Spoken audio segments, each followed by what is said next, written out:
Magandang araw! Alam mo ba ang digital at global citizenship? Kung hindi pa, halina't tuklasin natin ang pinagkaiba nito. Upang madagdagan ang iyong kaalaman, maaari mong tapusin ang maikling video na inihanda namin para sa inyo. Ang digital citizenship ay ang paggamit ng teknolohiya sa wasto at responsableng pamamaraan. Kadalasang itong ginagamit ng mga mag-aaral upang mangalap ng iba't ibang impormasyon, protektahan at itaguyod ang karapatang pantao.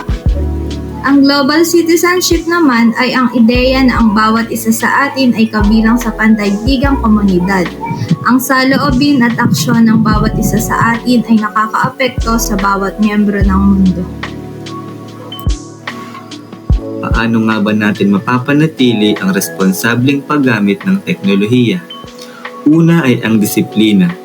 Lingid sa ating kaalaman na ang teknolohiya at social media ay walang hangganan. Kaya dapat alam natin ang limitasyon kung ano ang dapat nating gawin. Kasunod ay maging mapanuri.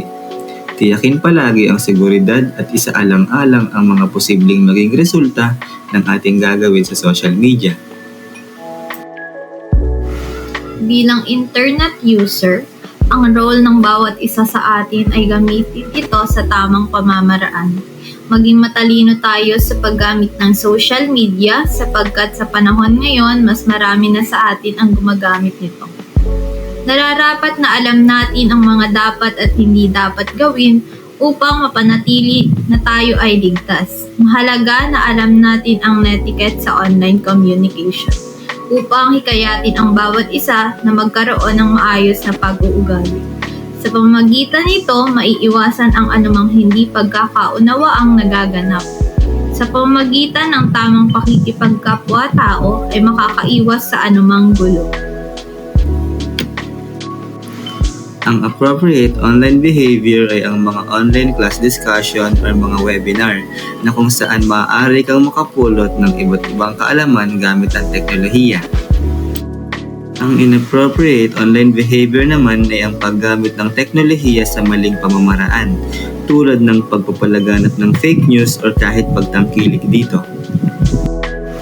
Intellectual property rights and ethical use of digital materials. Ano nga ba ang copyright? Kapag gumawa ang isang tao ng orihinal na akda, ito ay otomatikong pagmamay-ari niya ang copyright na kanyang ginawa. Bilang may-ari ng copyright, mayroon silang karapatan na gamitin ang akda. Kadalasan, ang may-ari ng copyright lang ang makakapagsabi kung may pahintulot ang ibang tao na gamitin ang akda. Ang fair use ay isang prinsipyo sa batas kung saan ang isang copyrighted material ay maaaring gamitin ng isang tao kahit walang lisensya sa mga piling sitwasyon. Ilang halimbawa ng paggamit ng saklaw sa fair use ay ang pagkokomento, ibabalita o gagawa ng critic ang isang akda. Saklaw din ng fair use kung gagamitin sa pagtuturo ang akda at gumawa ng limitadong kopya para dito. Kung tutuusin, madalas ay kung para sa personal na gamit lang ang kopya ay covered ito ng fair use. Kung ito ay gamit para naman sa social media, kailangan na ng lisensya upang gamitin ito. Ang plagiarism ay tumutukoy sa pagkopya sa isang akda nang hindi binibigyan ng pagkilala ang orihinal na may akda. Ito ay isang iligal na gawain lalo na sa akademya. Ito rin ay ang mga direktang pagkopya sa isang akda at pag-angkin dito. Para maiwasan ito, mahalaga na bigyan ng credits ang may akda. Ang Creative Commons ay isang organisasyong hindi naglalayong kumita. Pangunahing layunin ng organisasyong ito ang mapayabong ang antas ng malilikhaing katha, gawa, komposisyon o intelektual na pag-aari na maaaring ibahagi sa iba ng legal.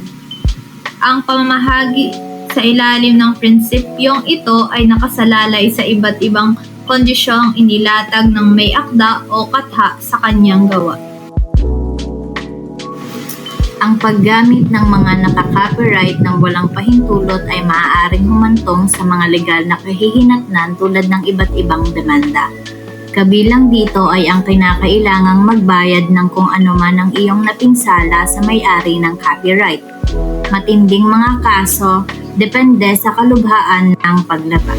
Maaari rin itong humantong sa pagkakakulong at maaari kang magmulta depende sa iyong napinsala. Bago tayo dumako sa huling parte nitong video, magkakaroon muna tayo ng pagsusulit na susukat kung kayo ba ay may natutunan. Kung balak mo naman mandaya ay huwag mo nang subukan dahil wala ka naman ibang niloloko kundi ang sarili mo. Mayroon lamang kayong 15 segundo upang sagutin ang aming katanungan. Nais mo bang magkaroon ng iPhone 16 Pro Max? Maaari mo i-comment kung ilan ang puntos na nakuha mo para mapasama ka sa raffle draw.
Digital and global citizens, maging marespeto at protektahan ang privacy ng bawat isa.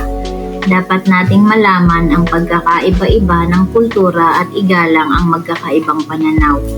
Mahalaga na itaguyod ang mga positibong pakikipag-ugnayan sa online at iwasan ang pagkalat ng maling impormasyon.